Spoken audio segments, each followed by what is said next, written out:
تازہ ترین ویڈیوز کے لیے چینل کو سبسکرائب کر کے بیل آئیکن اور آل نوٹیفیکیشن پر کلک کریں تاکہ آپ کو ملے ہر اپڈیٹ سب سے پہلے۔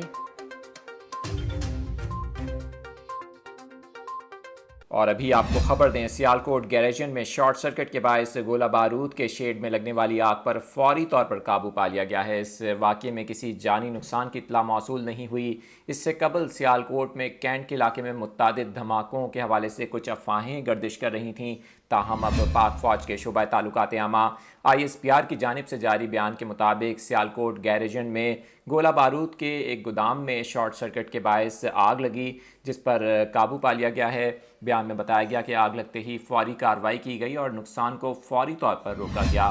ISPR کی جانب سے جاری بیان میں مزید بتایا گیا کہ واقعے میں کسی جانی یا املاک کو نقصان نہیں پہنچا۔ اس حوالے سے آپ کو بتائیں کہ سیالکوٹ کے شہریوں کی جانب سے سماجی رابطے کی ویب سائٹ ٹویٹر پر دھماکوں کی آوازیں سنائی دینے کے حوالے سے شکایات کی گئی تھیں۔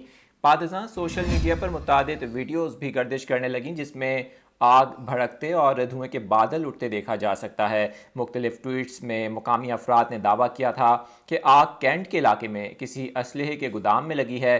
اس کے ساتھ ساتھ سوشل میڈیا پر مختلف افواہیں گردش کر رہی تھیں اور سیالکوٹ پاکستان میں اس وقت ٹاپ ٹرینڈ کر رہا ہے ٹویٹر کے اوپر۔ آپ کو بتائیں کہ اس حوالے سے اب پاک فوج کے شعبہ تعلقات عامہ ISPR کی جانب سے وضاحت سامنے آئی ہے اور اس واقعے کی تفصیلات بتائی گئی ہیں کہ یہ شارٹ سرکٹ کے باعث آگ لگنے کا واقعہ تھا جس میں کوئی جانی یا مالی نقصان نہیں ہوا۔